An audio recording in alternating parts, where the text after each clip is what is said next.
अखंड विश्वाला शांतीचा संदेश देणारे तथागत सम्यक संबुद्ध बोधिसत्व डॉक्टर बाबासाहेब आंबेडकर, तसेच महात्मा ज्योतिबा फुले, सावित्रीमाई फुले, माता रमाई, माता भीमाई, जिजाऊ यांच्या मी कर्तृत्वाला आणि त्यांच्या त्यागाला मी प्रथम इथे अभिवादन करते, वंदन करते। तसेच त्रिरत्न बौद्ध महासंघचे संस्थापक पूज्य भंते उर्गेन संघरक्षित यांच्या विचारांना मी अभिवादन करते। तसेच त्रिरत्न बौद्ध महासंघ नवी मुंबई या केंद्राचे आदरणीय धम्मचारिणी धर्मबल, धम्मचारी धर्मबल, धम्मचारी मंजूवर्धन आणि माझी सुंदर अशी ओळख करून देणारे माझी मैत्रीण जयप्रिया, तसेच सद्धम्म प्रिय बंधू भगिनींना माझा मैत्रीपूर्ण जय भीम। आज मला इथे येऊन खूप आनंद होत आहे, कारण आज माझ्या मैत्रिणी मला दिसत आहेत समोर। मैत्रिणी इपड्या या समोर दोन माझ्या भगिनी बसल्या आहेत, तर मला खूप आनंद होत आहे। आणि इथे मी पहिल्यांदाच येत आहे आणि प्रथम तर मी त्रिरत्न बौद्ध महासंघ नवी मुंबई या केंद्राचे मी हे करते, आभार व्यक्त करते, कारण त्यांनी तुमच्या समोर मला बोलण्याची ही संधी दिलेली आहे। आणि त्याचबरोबर धम्मचारी धर्मबल यांचे सुद्धा मी आभार व्यक्त करते, कारण त्यांनी खूप दिवसापूर्वी मला व्हॉट्सअपवर मेसेज पाठवलेला की मैत्री मोदींनी आमचा हा विषय आम्ही घेतलेला आहे, तर तुम्ही ह्या विषयावर द्याल का प्रवचन, हो की नाही। मला एवढं 2 शब्दात सांगायचं होतं, हो की नाही, कारण त्यांना ते लिहायचं होतं, त्याच्यामध्ये ऍड करायचं होतं। तर मी बोलली ठीक आहे, का नाही, आपण ही संधी घ्यायची आहे की नाही, आपलं हेच काम आहे ना, बहुजन हिताय बहुजन सुखाय। तर खूप बरं वाटत आहे मला इकडे येऊन आणि खूप छान आहे वर्ग। मी सतत व्हिडिओमध्ये बघत असते, पण मी त्या आली नव्हती कधी, पण या अनुषंगाने मला इथे येण्याची पण संधी भेटली, त्यामुळे मी खूप आनंदित आहे। तर ह्या साप्ताहिक वर्गामध्ये आपण सप्तांग बोधांग या विषयावर आपण प्रवचन मालिका चाललेली आहे। आणि या सप्तबोधांगामधील जे 3 अंग आहेत, पहिले स्मृती, धम्मविचय आणि वीर्य, या 3 अंगांवर प्रवचन जे धम्मचारी असेल त्यांनी तुम्हाला प्रवचन दिलेलेच आहे। आणि जे 4थं अंग आहे ते 4थं अंग आहे प्रीती। प्रीती अंगावर मला बोलण्याची संधी दिलेली आहे। तर प्रीती म्हणजे काय आहे, तर आपण सुरुवातीला आपण हे बघूया की मी जेव्हा इकडे आले तेव्हा इथे कोणच नव्हतं, म्हणजे खूप आम्ही 2 धम्मचारी आणि 2 धम्मचारिणी होतो। मला असं वाटलं लोक येतात की नाही धम्म प्रवचन ऐकायला, कारण जिकडे तिकडे बघावं तर लोकांची आपल्याला खूप कमतरता जाणवते, खूप कमी जाणवते। आपल्याला असं वाटतं की लोकांना किंवा जे तरुण युवक आहेत किंवा युविका आहेत त्यांना असं का बौद्ध धम्माकडे येण्याकडे काय आकर्षण वाटतं की नाही, की काय बौद्ध धम्म त्यांना असा प्रभावित करतो की नाही। पण जेव्हा मला तर असं लक्षात येतं की जेव्हा आपण बुद्धांकडे बघतो, तर बुद्धांकडे आपण बघतो तर कसे दिसतात बुद्ध आपल्याला, कसे दिसतात। आपण पाहतो की बुद्धांनी काय केलेलं आहे, केसाचं मुंडन केलेलं आहे, त्यांनी पीत वस्त्र धारण केलेलं आहे, त्यांनी हातामध्ये भिक्षा पात्र घेतलेलं आहे आणि ते अनवाणी पायांनी चालत आहेत, त्यांच्याकडे चप्पल नाही, शूज नाहीत, कुठल्या प्रकारचे जाण्यासाठी त्यांना वाहन पण नाही। आपल्याकडे आता बुलेट आहेत, 4 व्हीलर आहे, 2 व्हीलर आहे, बुद्धांकडे तसं काही नाही। अशा अनुषंगाने मला असं वाटतं की जे आजची जी लोक आहेत त्यांना बौद्ध धम्म हा असा काय वाटत असेल, ते निराशाजनक वाटत आहे। त्यांना असं वाटतं बौद्ध आपण बुद्धिस्ट झालो तर काय, तर आपण बुद्धांसारखं काय करायचं, चिवळ परिधान करावं लागेल, आपल्याला केसाचं मुंडन करावं लागेल, अशा प्रकारे आपण बुद्धांकडे पाहतो।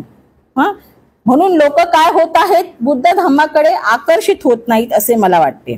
परंतु हा विषय नवी मुंबई सेंटरने हा जो विषय घेतला आहे सप्तबोधांग, हा खूप चांगला विषय घेतला आहे आणि ह्याच्या माध्यमातून आपण बुद्धांना जाणू शकतो आणि आपण बुद्धांकडे पाहू शकतो की बुद्धांच्या गुणांचा अनुभव किती आनंददायी आहे। बुद्ध हे किती आनंददायी आहेत, त्यांचे राहणीमान साधा आहे, पण बुद्ध हे खूप आनंददायी आहे, तर ते निराशाजनक नाही। यातून आपण पाहू शकतो की बुद्धांचं वैभव काय होतं, बुद्ध किती अलौकिक होते आणि बुद्ध कसे उच्च मानसिक अवस्थेमध्ये राहायचे हे आपण ह्यातून पाहू शकतो। आणि ह्यातलाच एक गुण काय आहे तर प्रीती आहे। प्रीती हा एक भगवान बुद्धांमधला काय आहे गुण आहे आणि हा प्रीतीचा गुण भगवान बुद्धांमध्ये अगदी ठासून भरलेला आपल्याला दिसून येतो। यावरून आपण कल्पना करू शकतो की बुद्ध हे किती आनंददायी आणि सुखी राहायचे। परंतु भगवान बुद्धांच्या गुणांची तुलना आपण करू नाही शकत। करू शकतो का? भगवान बुद्धांचे खूप अफाट असे गुण आहेत, त्यांच्या गुणांची तुलना आपण करू शकत नाहीत। म्हणजे असं म्हणतात की महासागरामध्ये जेवढे पाण्याचे थेंब आहेत ना तेवढे त्या बुद्धांचे काय आहेत गुण आहेत। त्या गुणांची आपण तुलना कशाचीही करू शकत नाही। तर हा प्रीती पण बुद्धांमधला एक काय आहे गुण आहे। म्हणजे प्रीती म्हणजे काय? प्रीती म्हणजे कुठल्या मुलीचं नाव नाही। आपण प्रीती ऐकलं की असं वाटतं हा कुणाचं तरी नाव आहे, पण प्रीती ही एक अशी अवस्था आहे म्हणजे ती शारीरिक उत्कंठा आणि शरीरावर रोमांच येणे आणि कधी कधी आनंद होणे। परंतु जेव्हा आपल्या शरीरावर असे रोमांच येतात, आपल्याला कधी कधी खूप आनंद होतो, आपण काही चांगलं कर्म करतो, आपण काही कुशल कर्म करतो, तेव्हा आपल्या अंगावर असे रोमांच येत असतात। परंतु हे समजणं काय म्हणतात की खूप कठीण आहे। का कठीण आहे समजणं? प्रीतीची अवस्था आपल्याला कधी आपण अनुभव पण घेतला असेल, परंतु आपल्याला ते समजणं कठीण आहे। कारण प्रीतीची अवस्था म्हणजे ही कशाची अवस्था आहे तर ही एक ध्यानाचीच अवस्था आहे। आणि प्रीतीचं वर्णन मी कितीही केलं तरी तुम्हाला ते समजणार नाही, कारण तो प्रीती म्हणजे काय ध्यान आहे आणि ध्यान म्हणजे काय आहे तर ते एक अनुभव आहे। ह्याच्या आधी जे 3 प्रवचनं झाली सप्तांग बोधांग या विषय, तर त्या 3 धम्मचारांनी तुम्हाला काय केलेलं आहे प्रीतीच्या थोडं जवळ आणून ठेवलेलं आहे। आणि आपण काय करत आहे त्या अनुषंगाने आपण प्रीतीचा थोडा थोडा अनुभव ठेवू शकतो। तर भंते काय म्हणतात की प्रीतीच्या अनुभवामध्ये तुमच्या शरीरावर रोमांच येतात आणि ही काय आहे तर ध्यानाची ही पहिली अवस्था आहे। आणि त्याच प्रकारे जेव्हा आपण ध्यानाच्या अवस्थेत जातो तेव्हा एक रोमांचकारी आपल्याला अनुभव येतो।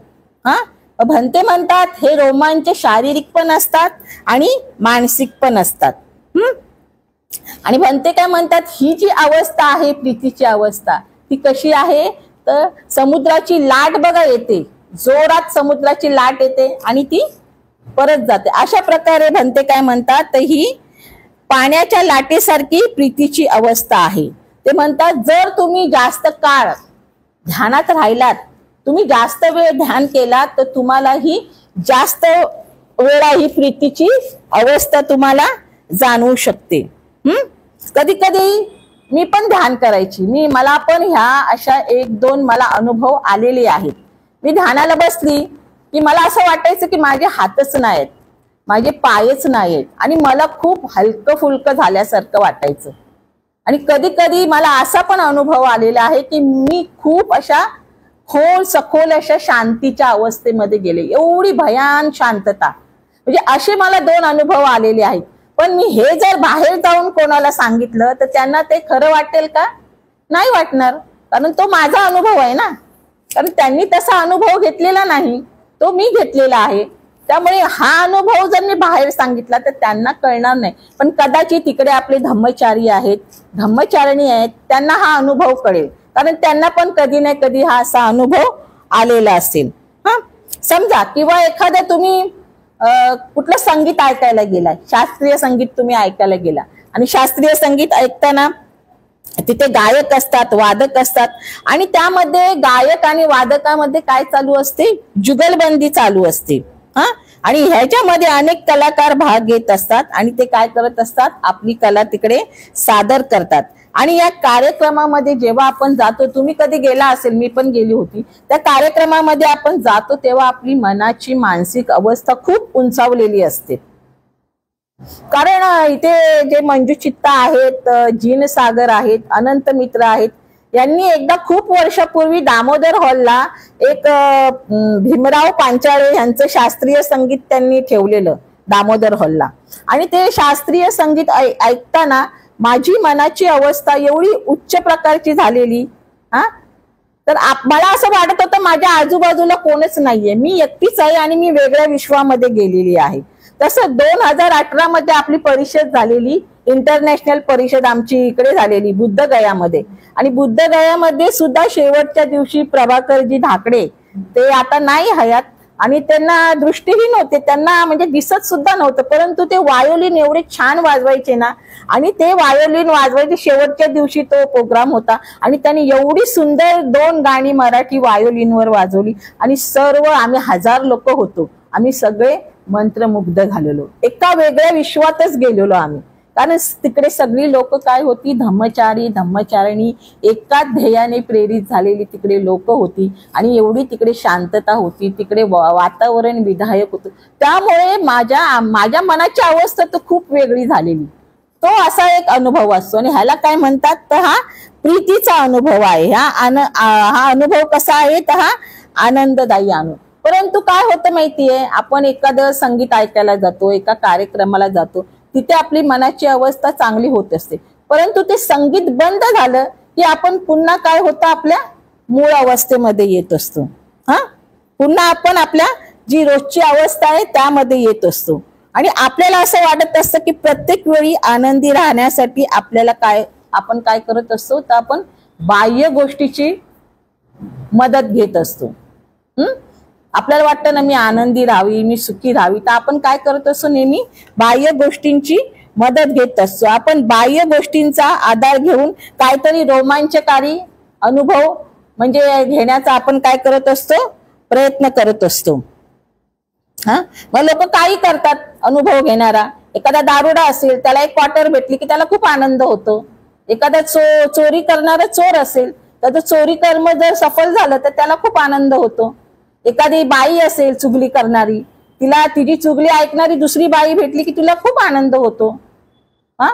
परंतु ह्या गोष्टी आनंद ह्याला भगवंतांनी प्रीतीची अवस्था म्हटलेल्या नाही. आपण टीव्हीवर पण बघतो काही लोक ते रोमांचकारी करण्यासाठी, जर तुम्ही तो कुठला होतो खतरो के खिलाडी हे जर तुम्ही बघत असाल तर त्यामध्ये काय काय करतात लोक, म्हणजे रोमांचकारी अनुभव घेण्यासाठी ते लोक काही करतात, स्काय जम्प वगैरे करत असतात.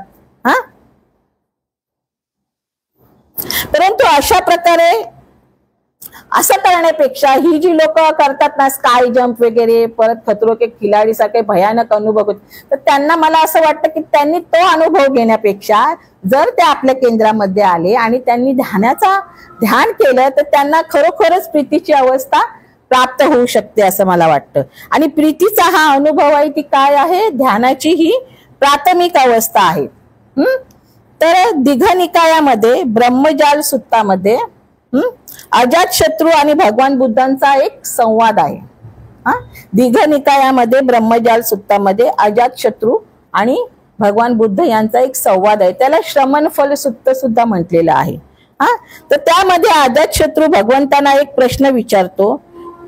काय प्रश्न विचारतो अजातशत्रू भगवंतांना की भगवंत श्रमण होण्याने काय फलप्राप्ती होते, आपण श्रमण झालो, आपण भिक्षू झालो तर आपल्याला काय फलप्राप्ती होते. तर भगवान बुद्ध त्यांना विचारतात की हा प्रश्न तू याच्या आधी कोणाला विचारला होतास काय. भगवान बुद्ध अजातशत्रूला काय म्हणतात की हा प्रश्न तू याच्या आधी कोणाला विचारला होतास काय. तर अजातशत्रू म्हणतो मी खूप जणांना हा प्रश्न, वेगवेगळ्या संप्रदायांच्या लोकांना मी हा प्रश्न विचारलेला आहे, परंतु मी प्रश्न विचारतो एक आणि मला उत्तर वेगळंच देतात लोक. भगवान बुद्ध त्यांना काय म्हणतात, अजातशत्रूला काय उत्तर देतात, खूप छान उत्तर देतात.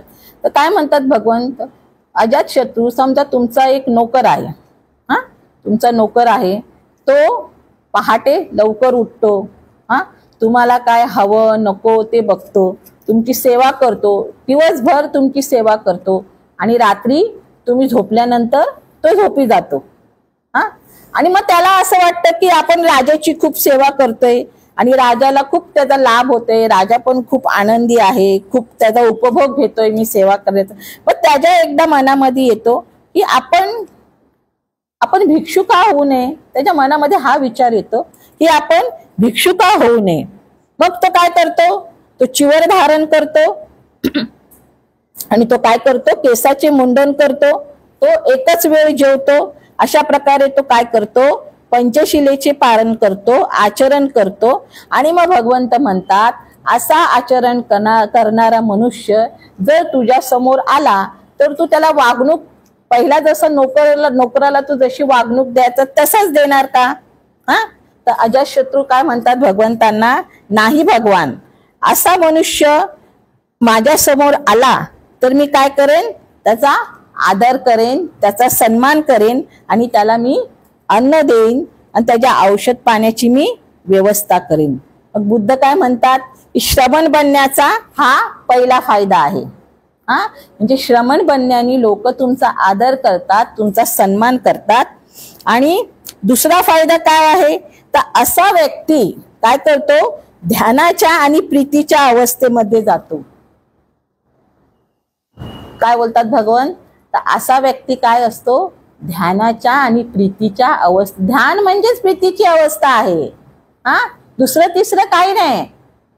जयप्रेमी खूप छान आज ध्यानाची माहिती तुम्हाला सांगितलेली आहे.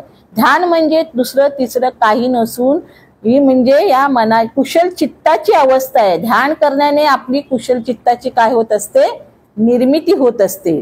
आणि ध्यान करण्याने आपण वर्तमानात जगतो. मनुष्य एकतर भविष्य काळात जातो नाही तर भूतकाळात जातो, पण वर्तमानात त्याला जे काय करायचं आहे ते तो करत नाही. म्हणून ध्यान आपल्याला काय शिकवते, तर ध्यान आपल्याला वर्तमानात जगायला शिकवते. व भगवंत म्हणतात, अशा प्रकारे तो ध्यानाच्या प्रीतीच्या अवस्थेमध्ये जातो, तो प्रशुद्धीच्या अवस्थेत जातो. अशा प्रकारे तो वेगवेगळ्या अवस्थेत जाऊन तो निर्वाणाला प्राप्त होत असतो.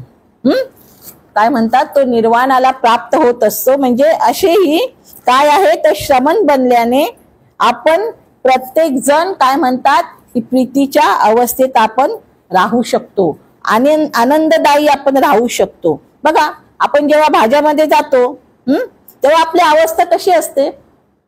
तुम्ही गेला असाल ना भाज्याला, जेव्हा तुम्ही शिबिर करायला, तेव्हा तुमची अवस्था कशी असते, छान असते ना अवस्था, तिकडे आनंददायी असते. तिकडे कुणाचा राग नसतो, कुणाचा द्वेष नसतो. आपण काय करत असतो, भाज्यामध्ये आपण स्वतःच्या संपर्कात राहत असतो, कारण तिकडे मौन असतं. त्यामुळे आपण काय करत असतो, मौनामुळे आपण स्वतःच्या संपर्कात येत असतो आणि आपण स्वतःला पाहत असतो. आणि याच्यापेक्षाही जास्त अनुभव आपल्याला तिकडे येतात. बुद्ध काय म्हणतात की जेव्हा तुम्ही समुद्राच्या आत जाल, जेव्हा तुम्ही समुद्राच्या आत जाल तेव्हा तुम्हाला मोती भेटतील, परंतु समुद्रामध्ये सखोल जाल तर तुम्हाला अनेक रत्न सापडतील. तसेच बौद्ध धम्माच्या जास्तीत जास्त तुम्ही संपर्कात जाल तर तुम्हाला खूप मोठा खजिना सापडेल, असे बुद्ध म्हणतात. बघा, तुम्ही अनुभव घ्या. तुम्ही किती वर्ष असाल, तुम्ही मित्र असाल, तुम्ही धम्मचारी असाल, तुम्ही जेव्हा बौद्ध धम्मामध्ये एकदम सखोल जातात तेव्हा तुम्हाला खूप अनुभव येतो, खूप चांगला अनुभव येतो. आणि त्या अनुभवाला आपण काय करतो, धरून ठेवतो आणि आपण असं हे करतो की नाही, माझे आता आदर्श हेच आहेत आणि मी आजीवन काय होणार आहे, या आदर्शाप्रती आपण काय करतो, प्रतिज्ञाबद्धता स्वीकारतो, नाही का. आणि आपण काही असो आपण काय करतो, कोणी येवो की न येवो, मी बाबा वर्गाला जाणार. मला त्या धम्मचारी मी आता यांनी सांगितले की ते खोपोलीवरून येतात. म्हणजे बघा किती त्यांचं आवड आहे त्यांना. आवड असली की माणसांना सवड भेटते, नाही काय. आपल्याला खूप सवड असते पण आवड नसल्यामुळे आपण खूप बहाणे सांगतो, नाही काय. आपण सिरियल 1-2 तास बघत बसतो टीव्हीवरचे, पण आपल्याला कुठे इथे वर्गाला यायला म्हटलं की आपल्याला खूप आपल्याकडे ऑप्शन असतात की माझं हे काम आहे, माझं ते काम आहे. पण ज्याला खरोखर धम्म कळलेला आहे तो कुठलेही आडेवेडे घेत नाही. तो कितीही परिस्थिती कठीण असो परंतु तो काय करतो, प्रामाणिकपणे वर्गाला जात असतो. आणि मग ते काय म्हणतात की तुम्ही जेव्हा स्वतःच्या अंतर्मनाकडे जाता तेव्हा तुम्हाला खूप मोठा असा खजिना भेटतो आणि तुम्ही मग काय होतात, प्रीतीच्या अवस्थेमध्ये जाता आणि प्रीतीच्या अवस्थेमध्ये गेल्यामुळे काय होते, तुमची जी बंदिस्त शक्ती, यांनी मगाशी सांगितलं, तुमची जी बंदिस्त शक्ती आहे ती काय होते, खुली होते. आणि आपण म्हणते म्हणतात आपण निराश का असतो, आपण निराश का असतो, आपली पण शक्ती बंदिस्त झालेली आहे, कारण आपण ध्यान केल्यामुळे आपली शक्ती ती खुली होत नाहीये. आणि नको तिकडे आपली शक्ती जाते. आपल्यामध्ये खूप शक्ती आहे, पण ती शक्ती काय होते, नको तिकडे जाते आहे. जिथे लागायला पाहिजे शक्ती तिकडे आपली शक्ती लागत नाहीये. आणि ध्यानामुळे काय म्हणतात की बंदिस्त शक्ती खुली होते. आपण सदैव निराश असतो आणि आपल्यामध्ये खूप अशी नकारात्मकता भरलेली आहे. का तर आपण काय करत असतो, एखादा विषय असतो त्या विषयाला काय करतो, आपण धरून ठेवतो, त्यामुळे आपली शक्ती काही बंदिस्त आहे. परंतु आपण ध्यानाच्या अवस्थेत जातो तर आपली बंदिस्त शक्ती खुली होते. जास्त जास्त आपण काय करू शकतो, ध्यानाचा अनुभव घेऊ शकतो, आनंदाचा अनुभव घेऊ शकतो. आपण दैनंदिन जीवनात प्रीतीचा अनुभव का घेऊ शकत नाही, का घेऊ शकत नाही आपण प्रीतीचा अनुभव. तर इथे म्हणतात की आपली सवय कशी आहे की आपण काय करत असतो, आपण आपल्या इंद्रियजन्य आसक्तीच्या पातळीवरच आपण आपले पूर्ण जीवन जगत असतो. इंद्रियजन्य आसक्ती, हे पाहिजे ते पाहिजे, हे माझं ते माझं, माझा नवरा, माझा मुलगा, माझा संसार, माझी गाडी, माझं हे माझं ते, यातच आपण जीवन जगत असतो. त्यामुळे आपण तशा प्रकारचा ध्यानुभव घेत नाही. ह्या इंद्रियजन्य आसक्तीच्या पातळीवर जगत असल्यामुळे आपण जो ध्यानाचा जो खरा अनुभव आहे तो आपण काय करतो, घेऊ नाही शकत. आणि त्यामुळे आपण काय करतो, उदास असतो, निराशाजनक असतो. काही लोक खूप उदास होतात, माझ्या जीवनात काहीच नाही, जीवन खूप सुंदर आहे, तुम्ही पहा जीवनाकडे आणि तसं जगायला शिका, जीवन खूप सुंदर आहे. पण आपण काय होतो, तिकडे निराश होतो. पण बुद्ध काय म्हणतात, आपल्यामध्ये पण एक बुद्ध मन दडलेलं आहे, सर्वांमध्ये बुद्ध मन आहे. तर ते बुद्ध मन आपल्याला काय म्हणतं, त्या बुद्ध मनाला ह्याच्यापेक्षा काहीतरी जास्त पाहिजे असतं. परंतु आपण त्या मनाला काय करत असतो, दुर्लक्ष करत असतो, दुर्लक्षित करतो. आपण त्या मनाला पाहत नाही. आपण काय करतो, फक्त इंद्रियजन्य जागृतीच्या पातळीवर राहतो. तर भंते असे म्हणतात की इंद्रियजन्य पातळीच्या स्तरावर तुम्ही प्रीतीचा पूर्णपणे अनुभव घेऊ शकत नाही. इंद्रिय हाव हाव हाव, हे माझं ते माझं, ह्या ह्याच्यावर आपण राहिलं तर आपण प्रीतीचा अनुभव घेऊ शकतो का. तर भंते म्हणतात तुम्ही प्रीतीचा अनुभव घेऊ शकत नाही. इंद्रियजन्य जागृतीमध्ये आपण काय करतो असं गोष्टींना आपण धरून ठेवत असतो. आपण पाहतो की थोडा वेळ जरी मोबाईलचे, आता मोबाईलनी सगळे एवढे वेडे झाले आहेत ना, थोडासा मोबाईल आपल्याकडे इकडचा तिकडे झाला की आपण बेचैन होतो. रात्री झोपताना मोबाईल बघून झोपतो, सकाळी उठतो पहिला मोबाईल बघतो. म्हणजे मोबाईल आता काय झालेला आहे, हा आपल्या आयुष्यातील एक पार्ट झालेला आहे. मोबाईल नसेल तर आपण बेचैन होतो. पण मोबाईल आपल्याला चिरकाल सुख देऊ शकतं का. कारण ज्या ज्या या भौतिक गोष्टी आहेत त्या गोष्टींमध्ये आपल्याला दुःख देण्याची क्षमता आहे आणि सुप्त दुःख लपलेलं आहे ह्याच्यापाठी. आपल्याला मोबाईल खूप आवडतो, गाडी आवडते, टीव्ही आवडते, पण ह्या गोष्टींपाठी सुप्त दुःख आहे ते आपल्याला कळत नाही. आपल्याला वाटतं हे असेल की मी सुखी होईन, ते असेल की मी सुखी होईन. ते असं असतं. म्हणून काय तर मग तिथे काय म्हटलेलं आहे, आपण काय करत असतो, प्रत्येक वेळी काहीतरी आपल्याला आनंददायी वाटण्यासाठी आपण काय करतो, बाह्य गोष्टींचा आधार घेत असतो. परंतु या बाह्य गोष्टी आपल्याला आनंद किंवा सुख नाही देऊ शकत. कारण एक बुद्धिस्ट म्हणून आपण हे पाहिले पाहिजे की बाह्य वस्तूंवर निर्भर राहणे हे कितपत पर्याप्त आहे आपल्याला. आपण एक बुद्धिस्ट आहो ना, तर हे पण पाहिलं पाहिजे की बाह्य गोष्टींवर आपण किती डिपेंड राहायचं. आपल्यामध्ये अशा खूप साऱ्या चांगल्या गोष्टी आहेत ज्या आपण आचरणात आणून आपण काय करू शकतो, त्याच्यापासून सुखी होऊ शकतो, आपण त्यापासून आनंदी होऊ शकतो. ह्याच्यासाठी आपण काय केली पाहिजे, तर प्रीतीची अवस्था आपल्याला पण अनुभवण्यासाठी आपण काय केले पाहिजे, ध्यान केलं पाहिजे.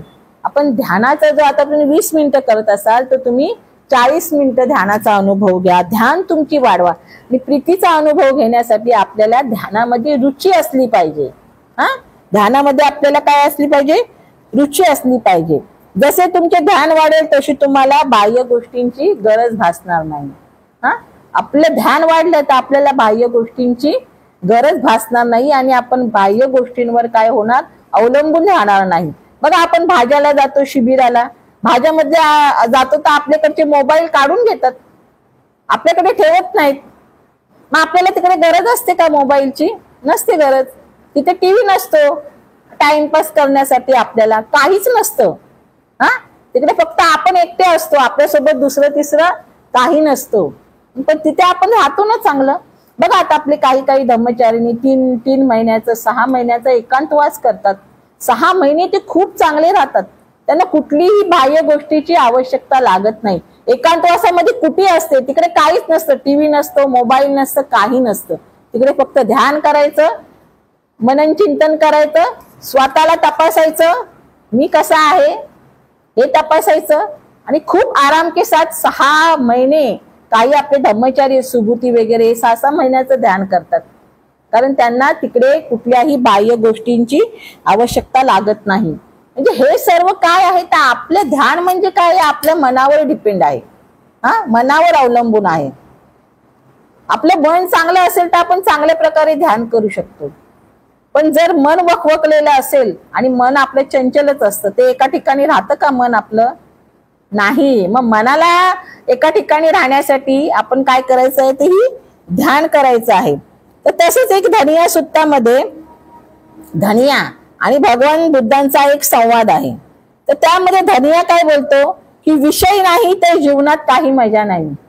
धनिया काय बोलतो, तो विषय नाही तर जीवनामध्ये काही मजा नाही. विषय म्हणजे काय तर संसार, पती पत्नी, मुले, घर, टीव्ही, गाडी, बंगला. आपल्याला असं काय वाटतं, हे सर्व आहे म्हणजे ह्यातच माझं सुख आहे, हे सगळं मला भेटलं ना की मी सुखी होईल. हीच आपली काय असते, धारणा असते. हे जर आपल्या जवळ नाही तर जगण्यामध्ये काय मजा नाही, असं धनिया कोणाला म्हणतात, भगवान बुद्धांना म्हणतात. पण जीवनभर आपण काय करत असतो, हेच तर करत असतो ना, सगळं गोळा करण्याच्याच मागे लागलेलो असतो आपण. हे गोळा कर, ते गोळा कर, समोरचीने काय घेतलं तर ते मला पण पाहिजे, आपल्या घरात पण दुसऱ्या दिवशी ते येतं. आणि आपलं पूर्ण आयुष्य काय करत असतो आपण, गोळा करण्यात जातं, गोळा करण्यात जातं. परंतु ह्या गोष्टी आपल्याला चिरकाल सुख देऊ शकतात का? नाही देऊ शकत. भगवंत बुद्ध काय म्हणतात की ह्या गोष्टी आहेत त्या आपल्याला, आपण माणूस आहे तर आपल्याला मूलभूत गरजा आहे, अन्न वस्त्र निवारा, हे आपल्या मूलभूत गरजा आहे. पण आपण काय करतो, गरजेपेक्षा जास्त आपली हाव असते ना, हाव आपली गरजेपेक्षा खूप मोठी आहे. आपण एक असलं तरी 2 घेतो. एका घरात वडिलांची वेगळी गाडी, मुलाची वेगळी गाडी, मुलीची वेगळी गाडी. म्हणजे एवढा आपण काय करतो, पापड पसारा करून ठेवत असतो. परंतु आपण, भगवान बुद्ध काय म्हणतात, तर ह्या ज्या भौतिक वस्तू आहेत ह्या आपल्याला चिरकाल काय करू शकतात, सुख नाही देऊ शकत. परंतु जर आपलं अंतर्मन आपण झाकून पाहिलं तर तेच आपल्याला काय करतं, तर ते आपल्याला चिरकाल सुख देऊ शकतं. अंतर्मनात झाकणे म्हणजे काय करायचं आहे, अंतर्मन झाकणे म्हणजे ध्यानाच्या अवस्थेत जाणे आहे. आणि ध्यान करणे, ध्यानाच्या माध्यमातून आपल्या अंतर्मनाला जाणणे. आणि भगवंत म्हणतात, जर तुम्ही तुमच्या अंतर्मनाला जाणलात, जर तुम्ही तुमच्या मनाच्या स्वभावाला जाणलात तर त्याच्यापेक्षा दुसरं सुख हे काही नाही. भगवंतांनी जाणलंय ना स्वतःच्या मनाला, स्वतःच्या मनाचा स्वभाव भगवंतांनी जाणले. म्हणून भगवंत हे सदा सदा सदा सर्व काळ हे कुठल्या अवस्थेत राहायचे, सुखाच्या अवस्थेत राहायचे, मानसिक म्हणजे आनंददायी राहायचे. भगवान बुद्धांजवळ काय होतं का, आपल्याला सर्वांना माहिती आहे, ते एक राजपुत्र होते, त्यांनी सर्वांचा त्याग केलेला आहे. सर्वांचा त्याग केलेला आहे आणि अशा प्रकारे ते राहिलेले आहेत. ते किती सुखी होते, भगवंत किती सुखी होते. तर भगवंत काय म्हणतात, जर तुम्ही अंतर्मनाला पाहिलात आणि अंतर्मनाचा तुमचा स्वभाव, तुमच्या मनाचा स्वभाव कसा आहे त्या स्वभावाला जाणणे खूप महत्वाचे आहे. आणि जर तुम्ही तुमच्या मनाच्या स्वभावाला जाणलात तर तुम्ही काय करू शकता, प्रीतीची अवस्था तुम्ही अनुभव घेऊ शकता. म्हणजे ते प्रीती काय आहे तर भगवंत म्हणतात तुमच्या अंतर्मनाच्या उच्च अवस्थेचा तो स्वभाव आहे. प्रीती काय आहे तर आपल्या अंतर्मनाच्या उच्च अवस्थेचा तो स्वभाव आहे. म्हणून बुद्ध हे सदा सर्वदा काय राहायचे, आनंदी राहायचे आणि बुद्धांचा स्वभाव आनंदी होता. बुद्ध म्हणतात, धनिया काय म्हणतो, विषय नाही तर जीवनामध्ये मजा नाही. पण भगवंत काय म्हणतात, विषय आहे म्हणून जीवनात समस्या आहेत. पटतं की नाही तुम्हाला? हा, मुलगा आहे, नवरा आहे, सगळं करायला लागतं ना त्यांचं. संसार काय असंच आहे का? आता मी पण आली तर सगळं करून आली. नवरा असला, मुलगा असला म्हणून आपल्याला कोण बोलत नाही, बाबा जा तू, राहू दे मी करतो. नाही, आपलं काम आपल्यालाच करायला लागतो. हा, मग भगवंत असे नाही म्हणत की तुम्ही गाडी नका घेऊ, हे नका घेऊ, घ्या पण तुमच्या मनाकडे पण तुम्ही पहा. भगवंत काय म्हणतात, हे सगळं हवं मनुष्य म्हणून आजच्या त्याच्यामध्ये आपण बघायला गेलो तर ह्या सगळ्यांची आपल्याला आवश्यकता आहे. परंतु बुद्ध काय म्हणतात की तुम्ही तुमच्या मनाकडेही पाहायला शिका. हा, आणि भगवंत बुद्ध काय, ह्या गोष्टी आहेत म्हणून आपण चांगला अनुभव घेत नाही, कारण आपण ह्यामध्ये डुंबून असतो ना. माझं माझं माझं माझं आणि डोक्यावर ओझ, हेच आपण स्वतः करून घेतो ना. कोण दुसरं ठेवतं का आपल्या डोक्यावर ओझ? हे ओझ सगळं आपणच केलंय ना. हा, म्हणून आपण काय म्हणतात बुद्ध की आपण चांगल्या गोष्टीचा अनुभव घेऊ शकत नाही. भंते काय म्हणतात, जर तुम्हाला ध्यानाचा अनुभव घ्यायचा असेल तर आपण काय केलं पाहिजे, आपल्याकडे ज्या वस्तू आहेत त्या आपल्याला सोडावं लागेल.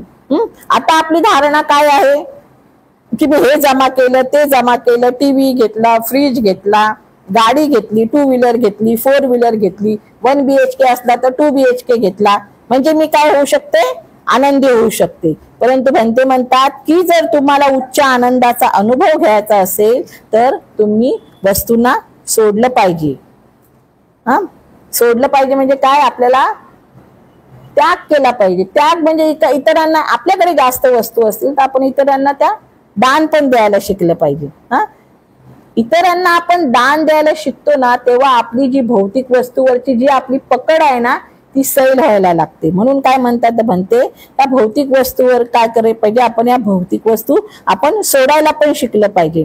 आपल्याला वाटतं ना की त्याग करणे, दान देणे ही किती कठीण गोष्ट आहे. परंतु भगवंताच्या काळामध्ये जी माणसं भगवंतांचं प्रवचन ऐकायला यायची, हा, एकदा मनुष्य पुण्य कर्म कुशल कर्म करत असेल, हा, तर भगवंताच्या काळामध्ये जेव्हा उपासिका काय करत असत, भगवंतांचा उपदेश ऐकायला येत असेल आणि ते उपदेश ऐकता ऐकता एखाद्याचा जर धम्मचक्षु त्याला उत्पन्न झाला, हा, त्याचा धम्मचक्षु जर तिकडे उत्पन्न झाला तर तो काय करत असे, तो भगवंताकडे जात असे आणि भगवंतांना म्हणत असे, भगवान किती अद्भुत, भगवान किती अनमोल, भगवान ज्याप्रमाणे गुप्त धन उघड करावं, भगवान ज्याप्रमाणे रस्ता भरकटलेल्या मनुष्याला रस्ता दाखवावा, ज्याप्रमाणे अंधारामध्ये दिवा प्रज्वलित करावा, भगवान अनेक मार्गाने अनेक प्रकारच्या उपमा देऊन भगवंतांनी काय केलेलं आहे, धम्म प्रकाशित केलेला आहे. आणि ते मग काय होत, आजपासून मी त्रिरत्नांना शरण जातो. काय म्हणत असत, आजपासून मी त्रिरत्नांना शरण जातो, आजीवन मी काय करतो, त्रिरत्नांना शरण जातो, असे त्यावेळी उपासक उपासिका भगवंतांना म्हणत असत. आपण असं कधी म्हणतो का हो? हा, आपण असं कधी म्हणतो का? नाही म्हणत, कारण आपलं चित्त कसं आहे, चंचल आहे. हा, आपण ऐकतो एक आणि करतो दुसरं, त्यामुळे जो नेमका लाभ आपल्याला व्हायला पाहिजे तो लाभ आपल्याला होत नाही. हा, आणि त्यावेळी मग उपासकांच्या मुखातून सहज हर्षोद्गार निघायचे भगवंताप्रती, आणि भगवंतांनी त्याला काय म्हटलेलं आहे, उदान म्हटलेलं आहे. उदान, सहज नकळतपणे त्यांच्या मुखातून एखादे वाक्य निघत त्याला भगवंतांनी उदान असं म्हटलेलं आहे. आणि अशा प्रकारचे उदान हा भगवंतांच्या प्रती आणि त्रिरत्नांच्या प्रती उपासक आणि उपासिका यांच्या मुखातून निघत असत सहजपणे. उदाने खूप छान आहे, पुस्तक तुम्ही वाचू शकता, त्यामध्ये सगळं त्यांनी लिहिलेलं आहे. म्हणजे ज्यावेळी आपण कुशल कर्म करतो, ज्यावेळी आपण पुण्य कर्म करतो, ज्यावेळी आपण दान कर्म करतो, तेव्हा आपल्याला ही प्रीतीची अवस्था अनुभवायला मिळते. हा, पुन्हा एकदा मी एक गोष्ट सांगते भगवंताच्या काळातली. भगवंताच्या काळात एक साटक नावाचा ब्राह्मण असतो. हा, एक साटक नावाचा ब्राह्मण असतो. तो काय करतो, रात्रभर भगवंतांची काय करतो, देशना श्रवण करतो. रात्रभर भगवंताची देशना श्रवण करतो. आणि त्याच्याकडे एक चादर असते. हा, त्याच्याकडे एक चादर असते. त्याला असे वाटते ही चादर मी भगवंतांना देऊ का. त्याच्या मनात विचार येतो, हा, ही चादर मी भगवंतांना देऊ का. हा, तर त्याचा दुसरा मन असं म्हणतं, नको, माझ्याकडे तर एकच आहे की नाही, मी ही दिली तर मला काय राहणार नाही. हा, म्हणजे असं विचार करता करता पहिला प्रहर निघून जातो. दुसऱ्या प्रहरी पण त्यांच्या मनामध्ये असा विचार येतो की ही चादर मी भगवंतांना देऊ का. तर दुसरा प्रहर पण निघून जातो, तिसरा प्रहर पण निघून जातो. आणि चौथ्या प्रहराच्या शेवटच्या वेळ क्षणाला तो काय करतो, मनाचं एक चित्त करतो. मनाचं एक चित्त करतो आणि ती जी चादर आहे ती भगवंतांना दान देतो. आणि दान दिल्याबरोबर त्याच्या मुखातून सहज उद्गार निघतात. काय उद्गार निघतात, मी जिंकलो, मी जिंकलो, मी जिंकलो. हा, असे उद्गार निघतात. आणि समोरच राजा प्रसन्नजित बसलेला असतो. प्रसन्नजित म्हणतो, तू काय जिंकला आहेस, इथे काय युद्ध चालू आहे का. प्रसन्नजित राजा काय म्हणतो, तू काय जिंकला आहेस, इथे युद्ध चालू आहे का. हा, तर भगवंतांना म्हणतो, भगवंत, हा वेडा तर झाला नाही ना, हा विक्षिप्त तर झाला नाही ना, की रात्रभर यांनी काय केलेलं आहे, धम्मदेशना श्रवण केलेले आहे आणि ते ऐकून तो वेडा किंवा विक्षिप्त झालेला नाही ना. तर भगवान म्हणतात, नाही, तो वेडाही झालेला नाही आणि तो विक्षिप्तही झालेला नाही, तो खरोखर जिंकला आहे. भगवंत काय म्हणतात, तो खरोखर जिंकला आहे. तर काय जिंकला आहे तो, तर भगवंत काय म्हणतात, दानंच युधंच समान माहू. काय म्हणतात भगवंत, दानंच युधंच समान माहू, म्हणजे दान कर्म करणे हे युद्ध करण्या समान आहे. बघा, त्याच्या चित्तामध्ये भगवंत म्हणतात की रात्रभर युद्ध चालू होतं. पहिल्या प्रहरापर्यंत ते शेवटच्या प्रहरापर्यंत त्याच्या मनामध्ये युद्ध चालू होतं. कशाचं युद्ध चालू होतं, चादर भगवंतांना देऊ की नको देऊ, देऊ की नको देऊ. जे दान चित्त होतं ते काय बोलत होतं, देऊन टाक. पण जे लोभ चित्त होतं ते काय म्हणत होतं, नको देऊ. आपलं पण होतं कधी असं असं होतं की नाही, कुणाला काय द्यायचं असेल तर देऊ की नको, देऊ की नको. म्हणून ज्या क्षणी आपल्याला दान द्यायची इच्छा होते त्या क्षणीच आपण दान देऊन टाकलं पाहिजे. नंतर आपलं मन कधी वळेल आपल्याला माहिती नाही. आणि तो काय करतो, भगवंतांना ती चादर देऊन टाकतो. आणि मग त्याला काय होतं, खूप आनंद होतो आणि तो काय म्हणतो, मी जिंकलो, मी जिंकलो, मी जिंकलो. परंतु जेव्हा मनुष्य प्रसन्न चित्ताने देतो तेव्हा त्याला हर्ष उत्पन्न होतं. आणि ह्यालाच भगवंताने काय म्हटलेलं आहे, त्यांनी कुशल कर्म केलेलं आहे ना.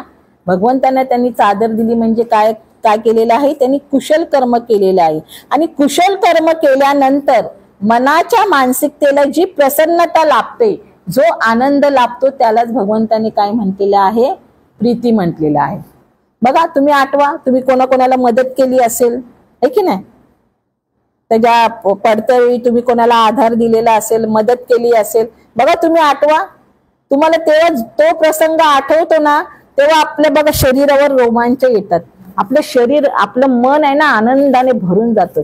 आणि एवढा मोठा आनंद होतो की असं वाटतं, बापरे, माझ्या जीवनामध्ये मी खूप चांगलं कर्म केलेले आहे, मी कोणाला तरी मदत केलेली आहे.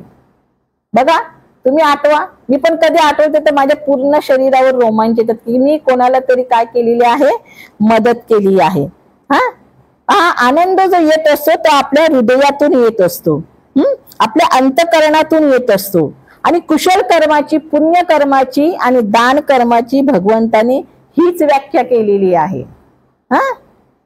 कुशल कर्म केल्याने, जे कर्म केल्यानंतर, कुशल कर्म कशाला म्हणतात, जे कर्म केल्यानंतर आपल्याला पश्चातापाची वेळ येत नाही, किंवा जे कर्म आठवल्यानंतर सुद्धा आपल्याला पश्चातापाची वेळ येत नाही, ते कर्म म्हणजे भगवंतांनी काय सांगितलेले आहे, कुशल कर्म. बघा, हे कर्म तुम्ही आठवा, तुम्ही चांगले कर्म केलेले असेल आपल्या आयुष्यामध्ये, जीवनामध्ये. बघा, हे कर्म आठवा, आपल्याला भीती नाही वाटत कुठल्या गोष्टीची. परंतु जर आपण अकुशल कर्म करत असू तर ते कर्म करताना सुद्धा भीती वाटते, ते कर्म केल्यावर सुद्धा भीती वाटते, आणि ते कर्म कधी आपल्याला आठवलं तरी सुद्धा आपल्याला काय होत असते, भीती वाटत असते. म्हणून आपण काय केलेलं पाहिजे, जर आपल्याला प्रीतीचा अनुभव घ्यायला पाहिजे तर आपण काय केलं पाहिजे, कुशल कर्म करायला पाहिजे, आपण पुण्य कर्म करायला पाहिजे, आणि आपण काय केले पाहिजे, दान कर्म करायला पाहिजे. म्हणून जर तुम्हाला जर या प्रीतीचा अनुभव घ्यायचा असेल तर तुम्हाला काय केलं पाहिजे, तुम्ही बौद्ध धर्मामध्ये रुची वाढवली पाहिजे. तरच आपल्याला बुद्ध धर्माचे जे अनुपम गुण आहेत, बुद्ध धर्मामध्ये खूप अनुपम गुण आहेत, ते आपल्याला अनुभवता येऊ शकेल. म्हणून हा प्रीती हा काय आहे, तर हा अनुभवण्याची ही बाब आहे. मी तुम्हाला किती सांगितलं प्रीतीबद्दल, तरी जोपर्यंत तुम्ही स्वतः तो अनुभव घेत नाही, तुम्हाला जोपर्यंत तुम्हावर रोमांचकारी तुम्हाला अनुभव तो भेटत नाही, तोपर्यंत प्रीती ही कळणार नाही. म्हणून प्रीती ही काय आहे, तर ही अनुभवाची बाब आहे. तर तुम्ही मला इथे शांतपणे ऐकून घेतलं, आणि त्याबद्दल मी खूप खूप तुमची सर्वांची आभारी आहे. मी माझं लांबलेलं प्रवचन इथेच थांबते. नमो बुद्धाय. जय भीम.